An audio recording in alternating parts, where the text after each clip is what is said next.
우리가 성탄절을 앞두고 언약으로 붙잡을 하나님 말씀 보겠습니다. 마태복음 1장 1절은 우리가 함께 읽겠고요. 그리고 18절로 25절까지는 교독하겠습니다. 마태복음 1장 1절 합독합니다. 아브라함과 다윗의 자손 예수 그리스도의 계보라. 예수 그리스도의 나심은 이러하니라. 그의 어머니 마리아가 요셉과 약혼하고 동거하기 전에 성령으로 잉태된 것이 나타났더니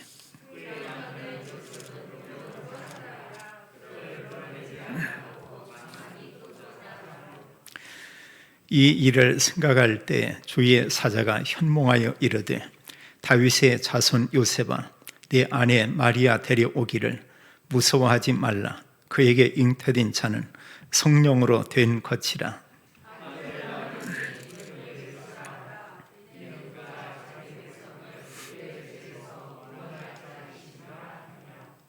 이 모든 일이 된 것은 주께서 선지자로 하신 말씀을 이루려 하심이니 이르시되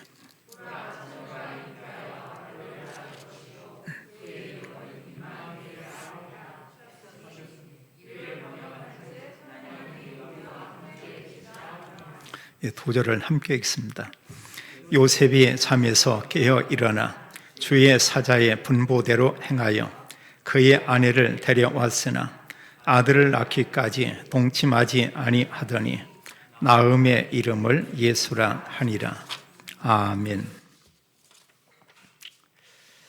코로나19로 인해서 이런 성탄절 분위기는 거의 이렇게 나지 않는 것 같습니다. 사실 성탄절이 이렇게 되면 교회마다 여러 곡의 이런 찬양들을 준비해서 또 발표도 하고 또 행사도 하고 특별히 이제 성탄 전야 예배를 우리가 소중히 여기고 모든 성도들이 그 예배에 함께 모이게 되는 것을 우리가 볼 수 있습니다. 금년에는 우리가 찬양하기도 참 이렇게 어렵고요. 또 행사도 저희 교회뿐 아니고 대부분의 교회가 행사를 할 수가 없고 또 성탄 전야 예배는 저희 교회는 금년에 드리지 않게 되겠습니다. 이제 이러한 때 우리가 이제 중요한 것은 내용적으로 우리가 성탄에 이런 분위기를 회복해야 되겠고요. 하나님의 언약을 중요하게 여기고 붙잡을 그런 때인 것 같습니다. 그래서 성탄절 분위기를 우리가 이제 겉에 보이는 이게 아니고 진짜 이런 성탄 분위기를 우리가 회복해야 되겠는데 그건 다른 게 아니고 바로 메시지죠. 성탄 메시지와 함께 하나님 말씀 우리가 그걸 마음에 담고 그 말씀이 24가 된다고 하면 그게 진정한 참된 이런 성탄이고 오히려 참된 성탄을 맞이하는 성도들의 이런 삶이라고 이렇게 볼 수 있겠습니다. 성경은 전체 내용이 사실은 그리스도를 이렇게 말씀하고 있죠. 그래서 구약에서 많은 내용들이 있습니다만 구약에 강조한 내용은 하나님께서 인간을 구원할 그리스도를 보내겠다 이렇게 말씀하고 있죠. 그래서 성경은 말씀하기를 그리스도의 탄생은 인류의 세상의 가장 큰 기쁨의 좋은 소식이다 이렇게 말하고 있어요. 그래서 사실은 기쁜 일들이 많이 있지만 그게 내용적으로 볼 때 그리스도의 탄생하고는 비교할 수가 없는 것을 이렇게 말씀하고 있고요. 또 성경은 우리에게 말씀하기를 그리스도이신 예수님께서 십자가에서 단 한 번 죽으셨고 말씀한 그대로 3일 만에 부활하셨죠. 그 죽으심과 부활로 모든 구원을 완전히 완성하고 이루었다고 이렇게 말씀하고 있죠. 그래서 우리가 이미 잘 알고 있지만 그리스도가 오셔야 될 그 이유, 성경은 죄와 사단과 같이요. 그걸 우리가 창세기 3장 문제다 이렇게 말씀하고 있습니다.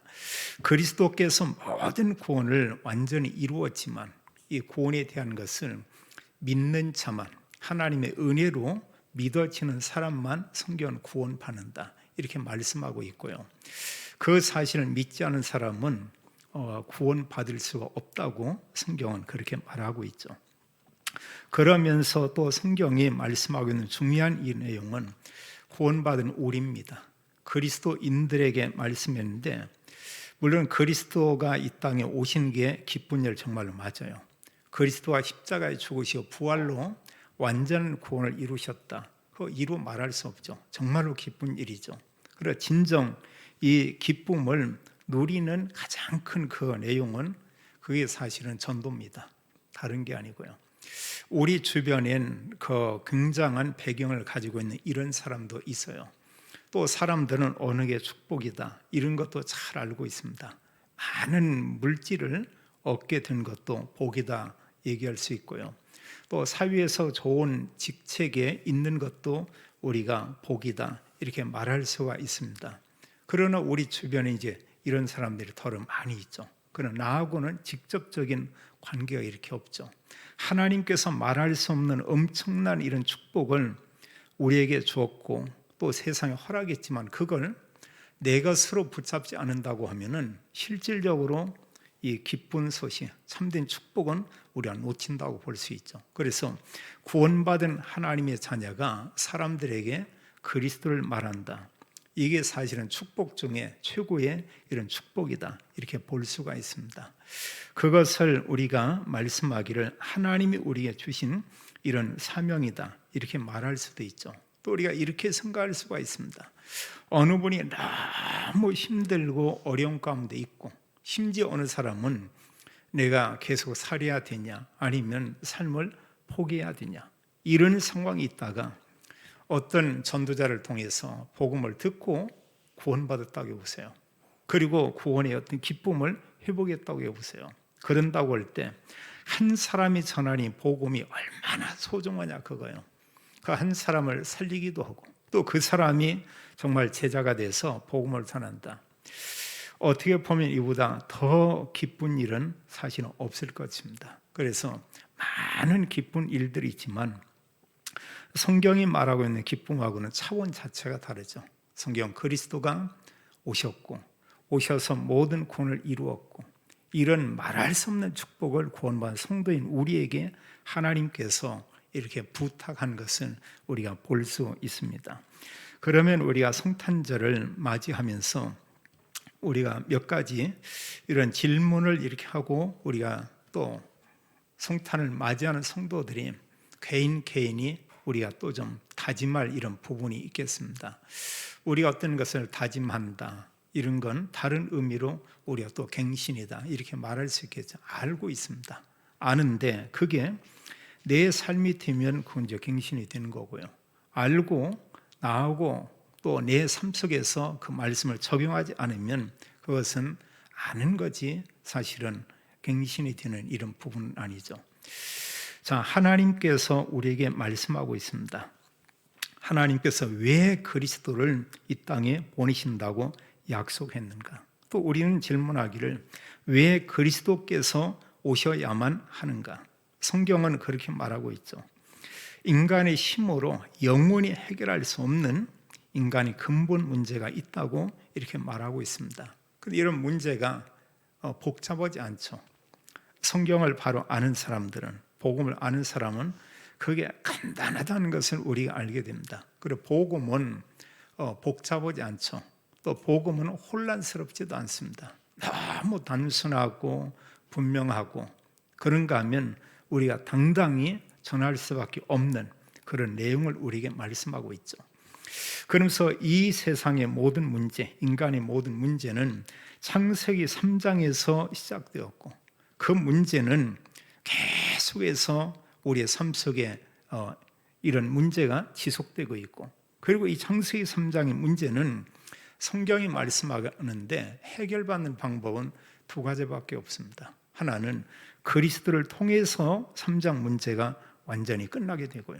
또 하나는 인류의 종말, 마지막 정말 그리스도가 재림해 와서 사탄을 완전히 붙잡아 지옥불에 집어넣고 그리고 영원한 하나님 나라 천국이 이루어지는 그때는 창세기 3장 문제는 더 이상 이게 문제가 되지 않죠. 그래서 창세기 3장 문제의 그 내용은 뭐냐? 성경은 죄에 대해서 말씀하고 있죠. 그 죄를 우리는 원죄 이렇게 얘기하고 있고요. 그 죄로 인해서 아담과 함께 모든 인류는, 모든 인간은 하나님을 떠나 있는 상태라고 말씀하고 있고, 그런 하나님 떠난 사람이 사탄에게 종노릇하지만 이 사탄이 세상 임금으로 예수님 재림 때까지 이게 큰 힘을 가지고 이렇게 역사하고 있다고 얘기하고 있습니다.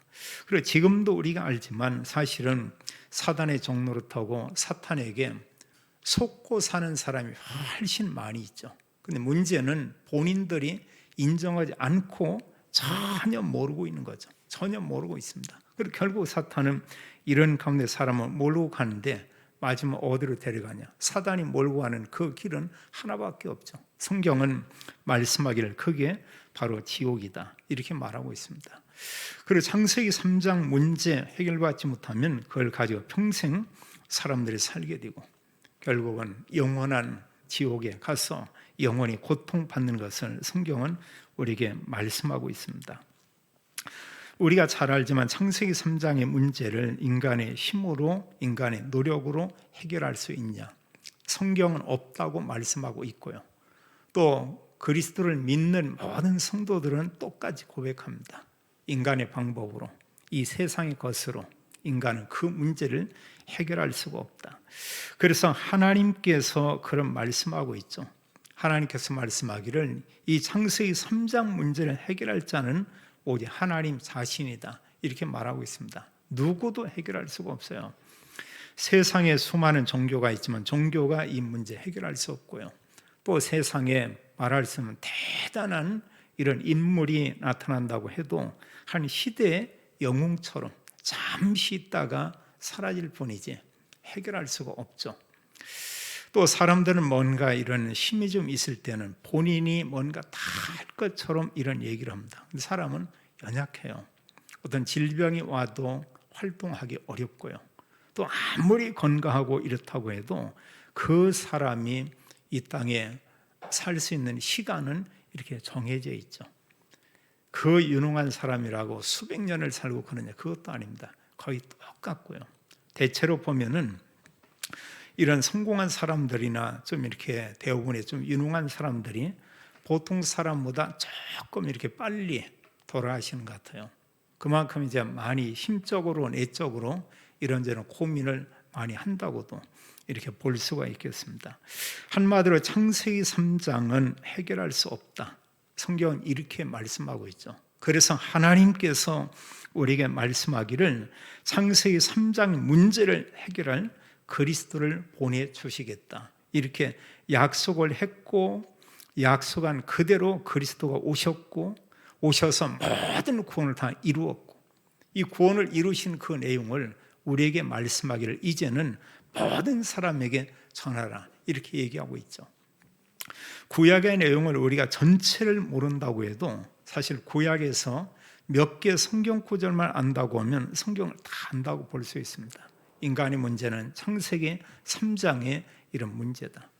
그 문제를 해결하기 위해서 하나님께서 여자의 후손을 보낸다고 약속을 했죠. 그래서 창세기 3장 15절은 여자의 후손이 뱀의 머리를, 여기 뱀은 사탄을 얘기하고 있죠. 사탄의 머리를 상하게 할 것이다. 우리가 그리스도 이름을 부를 때 사단의 권세는 사실은 꺾인다고 성경은 분명히 말하고 있습니다. 예수님께서 처음 제자들을 부르면서 그들이 그런 얘기를 했어요. 주님이 그들과 함께 계셨고, 또 주님께서 그들에게 말씀하기를 전도해야 된다.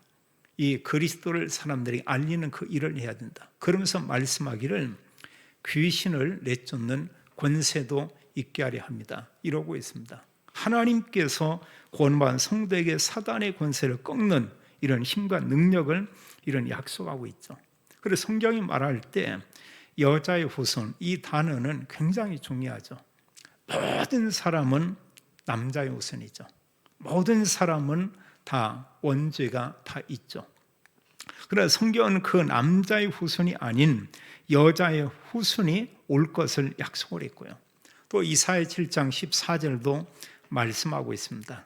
성경 기록하기를 보라, 처녀가 잉태하여 아들을 낳을 것이요 그 이름을 임마누엘이라 하리라. 여기 중요한 단어가 처녀, 이럴 때 여자의 후손을 얘기하고 있고요. 또 거기서 말씀하기를 이제 아이를 낳는데 이름을 임마누엘, 그 뜻은 우리가 이미 잘 알고 있습니다. 하나님이 인간의 몸을 입으시고 이 땅에 오겠다는 것이죠.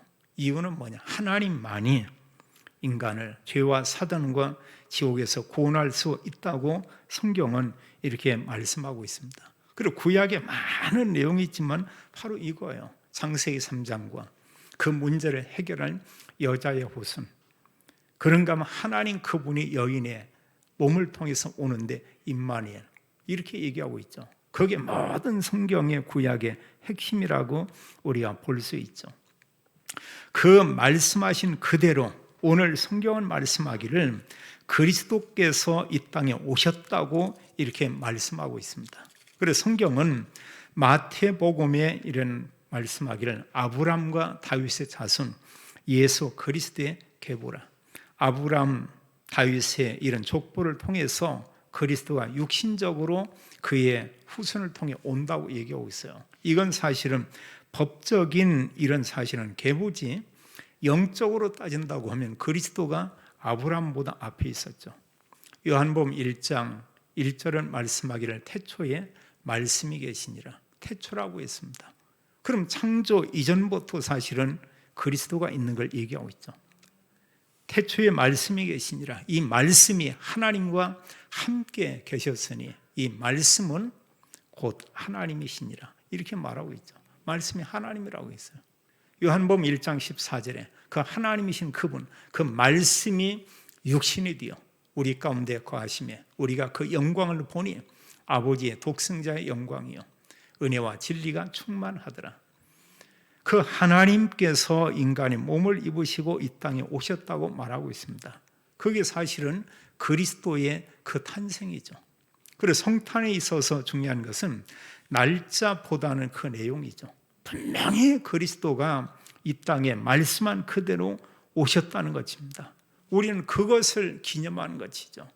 근데 더러 이제 여러 사람들은 이런 자꾸 올바른 복음을 갖지 않은 사람들은 날짜를 가지고 자꾸 따집니다. 없는데 왜 그러냐? 그럼 그리스도가 오시지 않았다는 얘기죠. 오셨잖아요. 우리가 얘기하는 그 부분이죠. 그 날이 막 대단하고 나를 강조하고 이게 아니고 그리스도께서 분명히 오셨다는 거예요. 오셨는데 그분이 누구냐? 복음서와 성경 말하기를 성경에 있는 그 예수님 그분만 바로 그리스도다, 이렇게 얘기하고 있죠.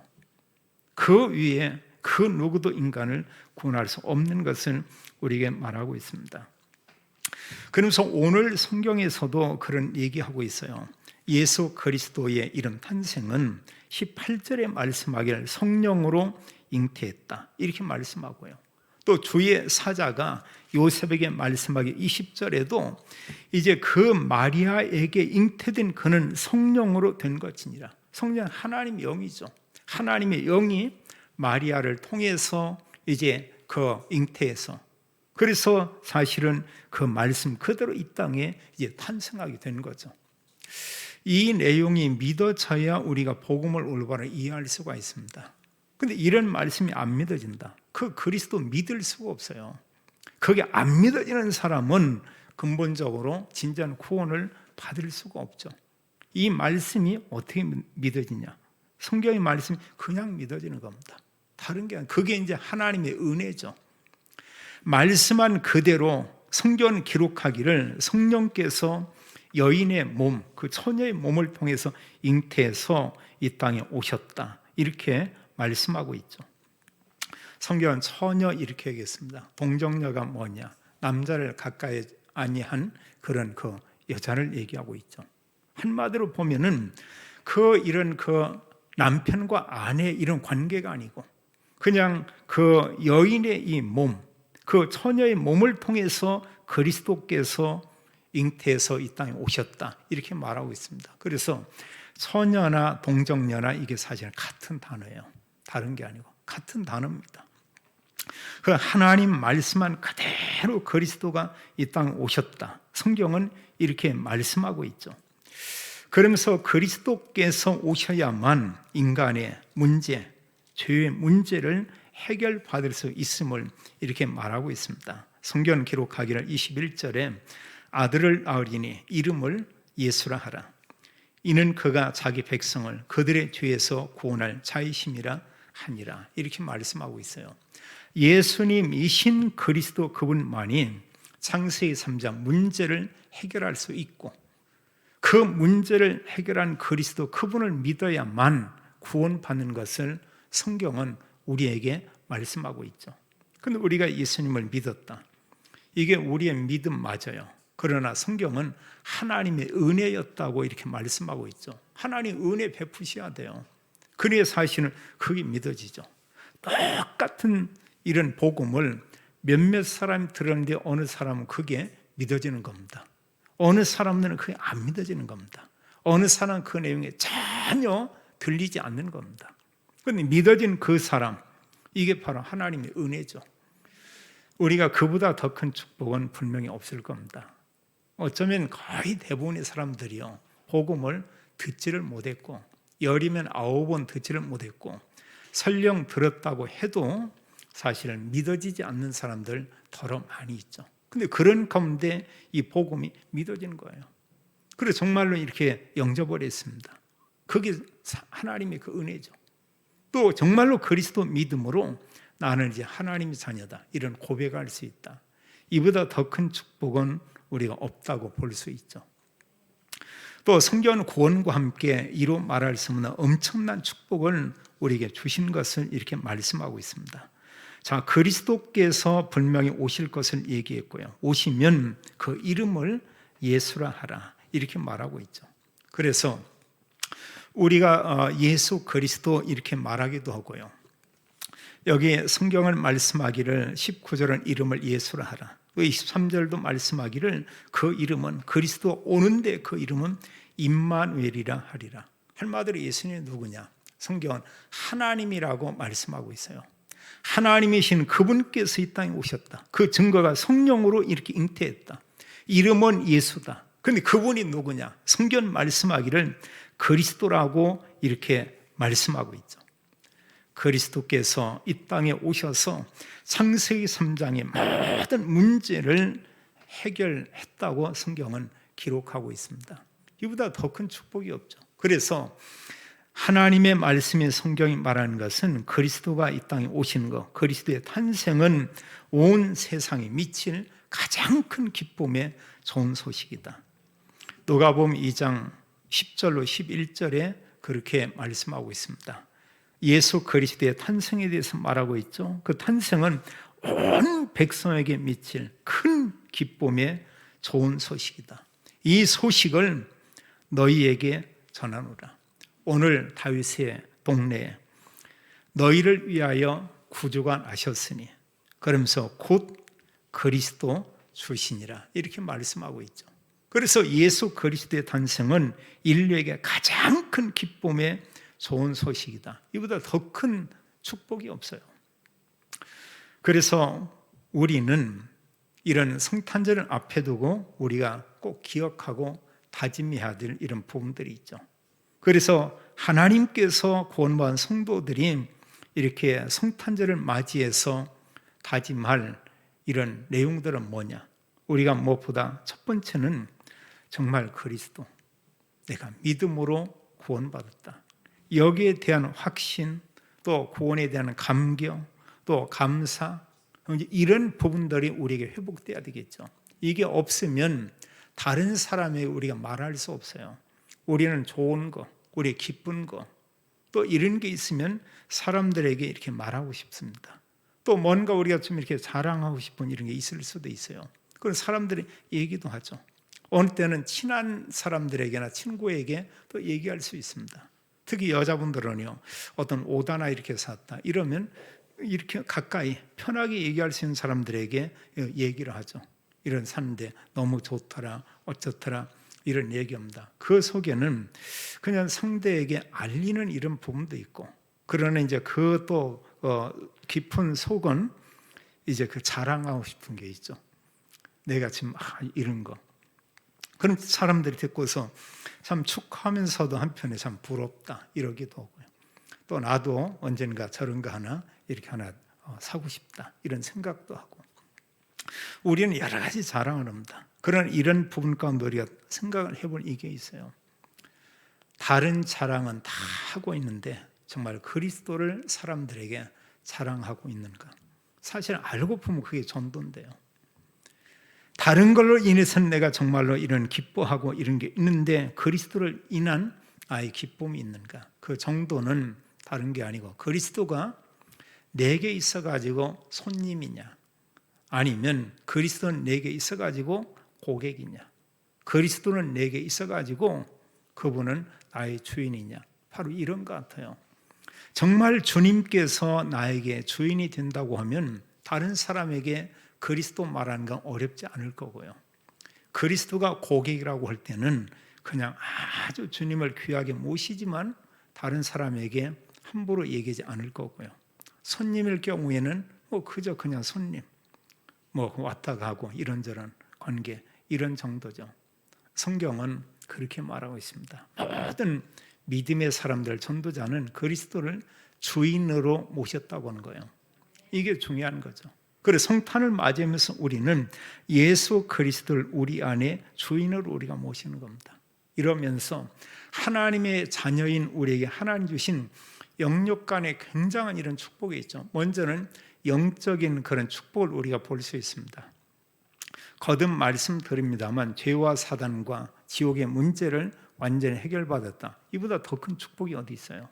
또 구원받은 성도에게 하나님의 성령으로 계시고 인도하고 역사하고 이 땅에서 하나님 나라 누리고 흑암 꺾고 이러면서 사실은 모든 사람에게 복음 전하는 이런 하나님께서 정말 세계 복음화의 언약 미션을 우리에게 줬다. 이걸 가지고 기도한다면 참 이루 말할 수 없겠죠. 그래서 우리가 많은 기도가 있지만 먼저는 하나님 언약 가지고 하나님 바라보는 기도, 이게 중요하고요. 그런 기도와 함께 나와 관계된 모든 걸 가지고 우리가 또 기도해야 되겠죠. 그러면서 그 여러 부분들 이런 내용이 복음과 교회와 얼마나 이렇게 연관성이 있는가, 이제 이게 중요한 거죠. 우리가 어느 거든 육신적인 이런 부분이라 할지라도 기도하는데 그게 그리스도와 연결된다. 그럼 그 기도는 로마서 16장의 믿음의 사람들의 기도와 다를 바가 전혀 없죠. 그게 사실은 모든 성도들이 진정 누리는 복음이라고 볼 수 있죠. 그게 이제 24. 그래 순간순간 계속해서 하나님 언약을 우리가 생각을 하고 또 결정적인 시간에 언약의 말씀 가지고 우리가 또 답을 찾고 또 사람들을 보면서 그들에게 이 말씀으로 이렇게 힘을 주고 이게 사실은 진짜 복음을 누리는 그런 삶이죠. 자, 예수님이 그리스도라는 사실을 우리가 안다고 하면은 우리의 다짐, 하나님께서 우리에게 정말 우리의 삶 속에 이제는 갱신하면서 우리가 살기 원하는 그 내용, 그리고 금년 한 해를 우리가 보내면서 다른 내용을 좀 소홀히 붙잡는다고 해도 분명히 우리가 기억할 것은 나는 이제 앞으로 코로나 시대든 끝났든 백신이 빨리 나오니 안 나오니 그것과 관계없이 나는 오직 그리스도를 내 주변에 있는 사람에게, 내가 만나는 사람에게 내가 전하겠다. 이걸 다짐하면 여기서 여러 방법들이 나올 겁니다.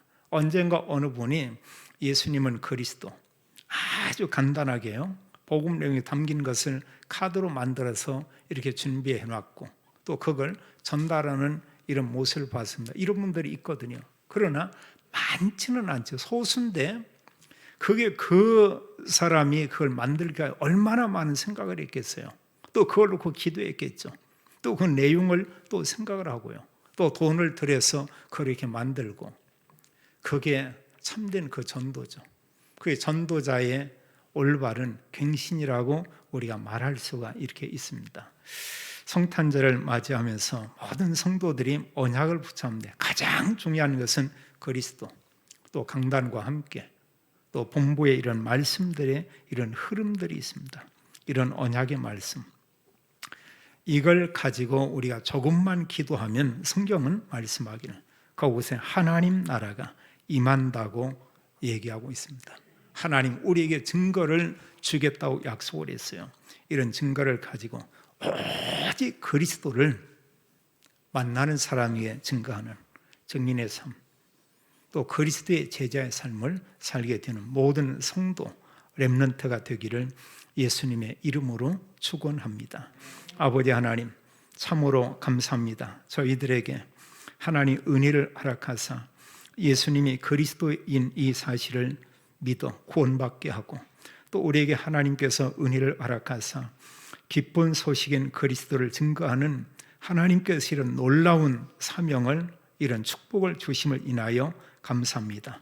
날마다 성령 충만받고 성경의 믿음의 사람처럼 그리스도의 증인의 삶을 사는 모든 성도 렘넌트가 되도록 축복하고, 또 믿음의 가정의 은혜 베푸사 성령 충만 가운데 오력으로 모든 성도와 믿음의 가정과 산업을 축복해 주옵소서. 주 예수 그리스도 이름으로 기도하옵나이다. 아멘.